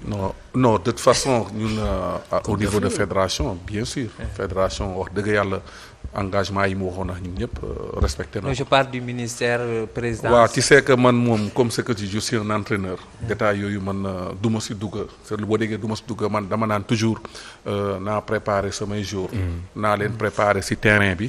après am na détail yoo xam ne am na ñoo xam ne ñoom ñoo ko war a wax. ñun ñoo leen ko ñun man en tant que. ñun ñoo leen koy kaasal sax xamul tax ñun dañ leen ko war a kaasal. man coach. moi sama chroniqueur yi dinañ la topp. je vous tire le chapeau. Pourquoi je vous tire le chapeau? da nga ñëw jël équipe bi ci benn contexte boo xam ne c'était le summum des performances. Effectivement. C'était pas évident pour toi. Effectivement. yàlla def pratiquer nga sport bi football ci équipe nationale bi takk nga brassard bi sax. 2007. 2007 ok après environnement bi xam nga ko avant Coupe d'Afrique bi nga dem tournoi Kosofa jël ko ñëw Coupe d'Afrique dajeeg les mêmes adversaires lu yàlla di def rek yoon bi buy leer rek da lay dimbali. Les mêmes adversaires que tu as eu à jouer au tournoi de Kosofa ay Mozambique ak Égypte. Ouganda. On les a retrouvés à la Coupe d'Afrique. Donc mu xamoon na les qualités de ces adversaires là même si c'était très difficile surtout la finale. Effectivement. gis nga man dama ne équipe buy def performance da nga koy dooleel ci performance am yooyu. lu ma mënul comprendre man ñii 7 fois champion d'Afrique ba le monde entier le monde entier. est-ce que bu doon joueurs yi jógewuñu Europe duñu leen jox prime. Le monde entier. Le monde entier maintenant même les grandes nations de beach soccer à savoir le Brésil à savoir le Portugal effectivement. Reconnaître le talent du beach soccer sénégalais. Effectivement. Les récompenses awards Global Awards je pense. Mais combien de nominés ngay gis ay sénégalais nominés effectivement. Et pourtant on est parti à la Coupe du Monde. On nous a battus en 8e de finale. On a versé les joueurs leur prime de quart de finale. Effectivement. Moi encourager des losers alors que tu dois encourager des gagnants. Des gagnants. Là c'est extraordinaire. mais je pense que. non xam nga yow nag xoolal uyu ma tontu ma. voilà yow nee nga sax day yow sànq yow yaa gis nga. Mamadou Diallo yaa wax sànq ne. du ma si wax. doo waaw. kon nag bu ci wax. parce que xam naa da ngay jéem a man xam naa ne day di jéem a nangam kii. dama ne lii moo tax man politique Macky Sall d'accord ma ko ci sport. Ce n'est pas une politique de Macky Sall. waaw bàyyi ko mu tontu Lamine. nga ma bàyyi. waaw non ni muy doxalee boog ci sport. ni muy doxalee ci sport. laa d'accord ci Macky Sall. xam nga foofu laa lay wax j'ai reçu jot nañ c'est possible. oui mais est-ce que mën nga ma bàyyi. non c'est que. waaw léegi après waaw d'accord waxal bàyyi ñu. d'accord parce que non li kii wax dëgg la. xam nga nit. bu nekkee di gagné. dégg nga Macky Sall la benn équipe nationale rek la moom la lijjanti nañu waxante dëgg mooy rek leen di jox lu nekk. moo koy jox mais yeneen équipe wa nationale yi non dara loolu moo tax ma ne d'accord ma ci moom ni muy doxalee. c'est pas comme ça tey jii boo buggee yow nga gis ne et puis bu buggee développer maanaam discipline maanaam le beach soccer. mais xamuñu ne que beach soccer dafa am na ci aspect économique. effectivement bu important. aspect touristique. loolu laa lay wax dama ne lu tax gars yi di koy kii buy am mais lu tax li nag moom munul parce que ñi dañuy dem coupe du monde. lu tax li nag ñoom mënuñu leen 700 kilomètres de côte. bi nga xamante ne xam nga lan la il faut que Macky Sall xoolaat ni muy doxalee moom li nga xam ne moom mooy équipe nationale mooy discipline yëpp. waaw Macky Sall benn équipe nationale la moom la teg muy nit. moom la kii moom mooy équipe nationale équité amul quoi. xaaral damay gis nga yàlla def rek yàlla rek na def rek. ñii jël mondial bi saa non ñii jël. xool équipe bu CHAN bi rek. waaw gars yi jël CHAN bi. da leen di recevoir. bu baax su bëggee sax. non du leen recevoir. da leen di recevoir du leen woo recevoir xam nga lu mu leen di jox. mooy bu leen recevoir xam nga lu non ñoom CHAN bi bu ñu ko jëlee li mu jox ñële loolu la leen di jox. li mu jox ñële la leen di jox. xaalis bu bëri. waaw. d'accord Lamine Gomis mu ngi ko doon wax est-ce que c'est pas le Sénégal c'est pas un pays de sportifs et non de sport. Écoutez moi je pense que ni li ñuy wax nii yëpp wax naa ko léegi Cheikh Dimaki si ces joueurs du beach soccer. Mamadou Dieye si ces joueurs du beach soccer venaient de l'Europe. dañ leen di jox prime. ok comme équipe nationale bii. ok ñuy jóge Europe. le football local est. kenn toppatoowu leen. la première chose à faire c'est de les sécuriser ces enfants là bu ñu jógee si biir je vais prendre le cas de Moutarou Baldé. tànki neen la ñuy football. le cas de Moutarou Baldé. qui était capitaine de l'équipe nationale. qui est en fin de carrière. après sa carrière qu'est-ce qu'il va faire. non nañu waxtaan rek. effectivement. ce ne sont pas ces pro on doit développer notre football. prime yi fii lañ ko war a joxe. effectivement ñee am nañu ay salaires de millions et des centaines de millions. effectivement si on doit donner des primes au football parce que s'il y avait pas de football local il y aurait pas d'équipe nationale. effectivement. donc je pense que aujourd'hui la meilleure chose. kii di def beach soccer. war nañ dem jëli coupe d'Afrique dañ ko war a primer mieux que comme ni ko kii waxee. ki nga xam ne équipe nationale effectivement. dëgg loolu dëgg. même les athlètes yi nga xam dañuy dem di indi ay trophées dañ leen war a primer mieux que ñenn ñi le beach soccer. ki ñu koy wax teel le football local mais attends ñan ñoo dem ce sont les joueurs professionnels. locaux. ce sont les pros seen salaire effectivement. keroog j'ai vu ñu dem di leen wax parce que contre la victoire di leen féliciter le président de la République peut-être la première chose à faire c'est de les mettre dans de bonnes choses ici au Sénégal mooy ñu exploiter le football local def bu dee ay professionnels ñu defal leen ay bulletins de salaire dugal leen au niveau de l'inspection du travail et de la sécurité sociale pour ñu am sécurité à la fin de la carrière. dinañ ñëw nga kaat ci loolu. et aussi je pense que contenté nañ ko am parce que je pense que beach soccer bi ñoom lañ nommé sport année bi. muy 2022 2023 et vraiment.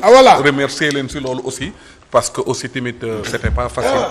aussi loolu tamit day findeel. est-ce que doo andi Alseni nga andi sa équipe bi ngeen toog fii ci plateau ñu débattre ci. non ñoom dañoo mérité war nga andi ñu toog fii tribune yi feesal ko nga ñu waxtaan ci biir. non xam naa ne d'ici semaine prochaine dinañ fi ñëw incha allah. waaw bon li ñuy wax moom comme li Pape moom du mën a wax. parce que moom entraîneur la en même temps mais ñun dañuy wax pour booy yi. ñi nga xamante ne ñoom dañoo man xam naa ne wax naa ko maag Babacar Fall ñoo fa woon damaa gis sacrifice bu ñuy def koo xam ne chaque jour 15 heures la lay romb bokk fii ay dàllam dem di entraîner ji di rayante ñoom. avant car rapide lay jël. car rapide lay jël avant ñu leen di recevoir ñoom. 2016 fii nii Walfadjri daf bokk na si ñu doon casse pour ñu leen di recevoir mais d'une part mérite bi ñoom ñoo ko am parce que ñoom ba leen di tuutal ñoom ñu ngi rayante ñoom ñoo fësal seen bopp de nekkul kenn moom moo leen fësal jël nañ Coupe d'Afrique la meilleure des choses mooy lendemain sax ba ñu jëlee Coupe d'Afrique bi. ñi lu waroon def dem nañ teeru lan leen. président bi daf leen a war a recevoir pour gën leen a mayaat doole mais le fait que ñoom ñu jël Coupe d'Afrique toog di xoole di nekk di chômer nii actuellement kenn kiiwu leen ñoom ñi ngi am benn arrière pensée ñoom est-ce que bi sport boo xamante ne am na avenir la parce que nekkul ne bu leen kiiwu rek liggéey mais dañuy lor est-ce que sport bu am avenir la ci ay jeunes yoo xamante ne rayante nañ donc ñun lu ñuy wax moom mooy le président de la République na leen recevoir comme ni mu defee ñee nga xam ne comme dañoo dem perte ñu jël xaalis jox leen ko moom recevoir ñi ils ont gagné une Coupe d'Afrique. ñooy def buzz. waaw même ñooy def buzz. équipe nationale A. waaw ñoom ñooy def buzz mais ñoom defuñu lu ñuy def équipe nationale A. ñii non je veux dire football équipe nationale A B ñoom ñooy def buzz. waaye seen chan bi sax lañu war a arrêter ça sert à rien. lan ñu bàyyi booy di jouer ci équipe A bi c'est tout.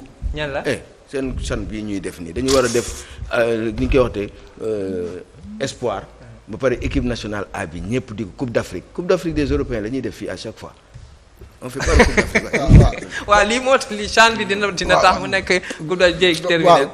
après ñu recevoir leen ñoom puisque rayante nañ ba def lu ñuy def fii nii. ñu kii leen mais ñu bañ a bàyyi kii bi actuellement man coach mi ngi wax bu CHAN bi jëloon kii bi nii nga gis parce que CHAN bi ñu si laxasu ci lu si laxasu moom moo bari ñoom dañoo jàpp ne comme équipe bu ko doon léegi su lendemain bi ñu recevoir leen. kon lu ñuy wax nekk moom mooy li benn directeur benn entraîneur équipe nationale ci wàllum arts martiaux ma doon wax mu ne Sénégal c'est un pays de sportif mais pas de sport je crois que loolu mooy firndeel ci bépp secteur boo demee rek ñu ngi am ay jafe-jafe. jox leen ay football si ñu ngi am trouver ay solutions mais yeneen sport yi ñu ngi à l'agonie bo daa am loo ci bëggoon yokk nga ne lan lañ leen di kon baax moom leen di wax la preuve xoolal rek ci discipline yëpp ci football bi ak ci discipline yëpp benn entraîneur rek lañ ciy fay salaire. waaw benn rek 30 millions. benn rek. waaw mooy bu léegi un mot moom rek lañ fay salaire suñu temps bi dafa jeex. moom mi fay ñu ko salaire. kii fay ñu ko salaire laaj ko. mu ngi nii toog. ah bon Mamadou Diallo ngi nii toog. fay ñu ko salaire mu ngi nii. per diem lañ koy jox du ci wax. per diem te fédération moo koy jox. waaw wala déet wax naa dëgg wala wax ma dëgg. léegi on va dire suñu équipe nationale Pape Lamine ma commencé féminine bi tournoi COSAFA bu mu jël un mot sur ça pour passer à Lamine pour parler du syndicat de joueurs football féminin mu ngi dox mu ngi def ay jéego. waaw mi ngi def ay jéego boo xoolee équipe bi jël tournoi IFOA zone A bi. ay local kese la. les professionnels sont restés dans leur club. mooy lu ma doon wax sànq rek damay je me répète parce que lii tey bu amee. c'est parce que am nañu ay centre puis permettre sélectionneurs yi di liggéey à tout moment et loolu moo waral tey Sénégal dem ci tournoi bi survolé ko 18 buts marqués. Effectivement. Un seul encaissé. 17 buts. 17 ou 18 buts marqués. 17. En combien de matchs? En 5 matchs. En 5 matchs. C'est phénoménal. Effectivement. Alors que si on te dit que les joueurs yi ñoom ñëpp si suñu championnat bii la ñu nekk nii.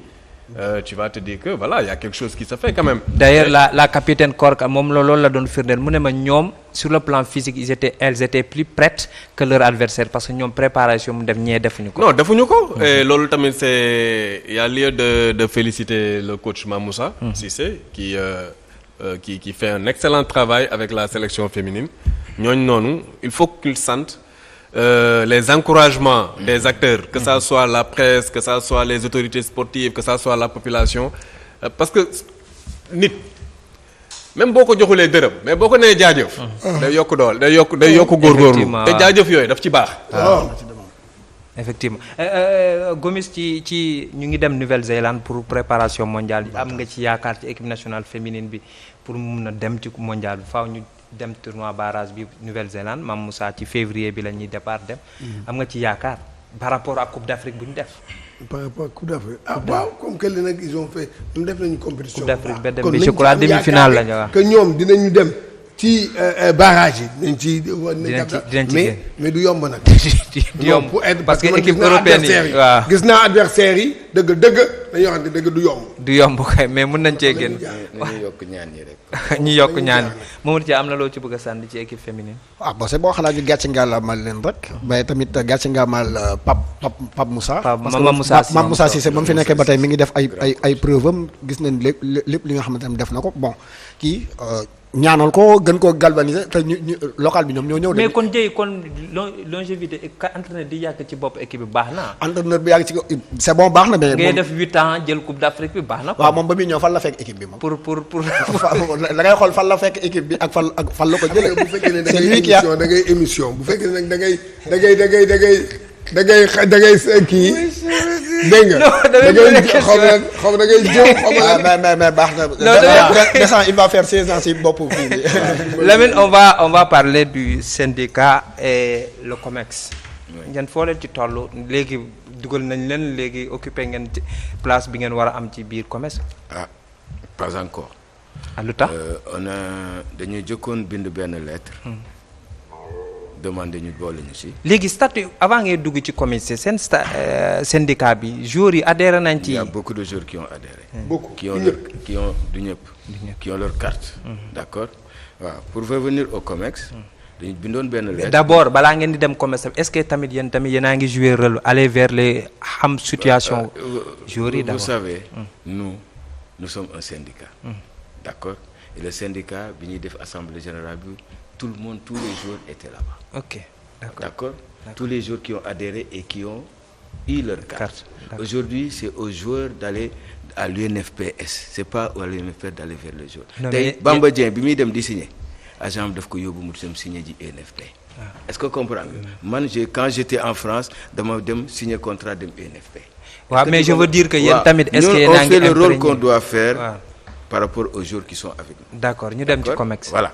léegi COMEX dañu leen bind lettre quand ils ont fait leur réunion ils ont vu que cette lettre là il y avait des manquements parce que effectivement ils avaient raison parce que si article 11 bi dañu waxoon le récépissé doit être accompagné et la demande doit être accompagnée d'une lettre de certaines lettres déclaration comme notre syndicat est bien au Sénégal déclaration qu'on accepte la tasse etc.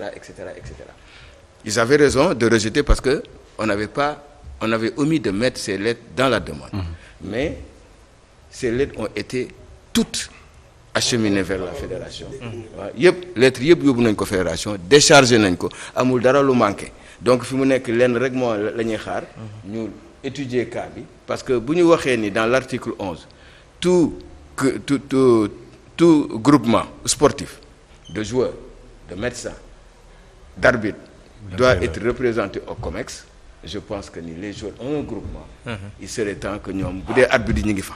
parce que les arbitres sont là-bas. Effectivement. Les docteurs sont là-bas. Anciens donc internationaux un groupement donc tey joueurs yi joxe nañu kayit yi nga xam ne moo war leen rek moo ci war a am mooy ñu accepter leen comme ni ñu accepter arbitre bi. bu ñu ko defulee nag ñu xam ni bu boobaa. waaw mais comme par exemple ñaata joueurs ñoom ñoo adhéré ci projet bi. ak ça il faudra demander à Ngala. c'est lui qui est chargé. mu ngi doon bind message mais yow da nga kaa war a xam yow. non man dama ko war a xam mais c'est genre Ngala y a des choses qui sont là pour travailler pour ça. D'accord. Voilà Ngala et je le remercie parce que il vient de m'envoyer un message pour me relater que le Sénégal est la seule équipe en ce moment au CHAN. D'accord. Qui n'a pas de joueurs qui jouent, qui n'a pas de club qui joue en Ligue des Champions ou à la CAF. Donc bravo à Pape Thiaw. Bravo à ces joueurs. te pourtant ñi nekk ci demi-finale bi ñeenti équipe yëpp. kenn mosu cee jël. trophée bi. kenn mosu cee jël pour nañ ne presque c'est les novices ñi nga xamante ne ci kii bi bon je dis pas novice pour ñëw ci CHAN bi mais ci li nga xamante ne mooy. jël trophée vous savez Cheikh wax na ko benn jour fii. à petit déjeuner. Il est difficile de défendre quelqu'un qui veut pas se faire défendre.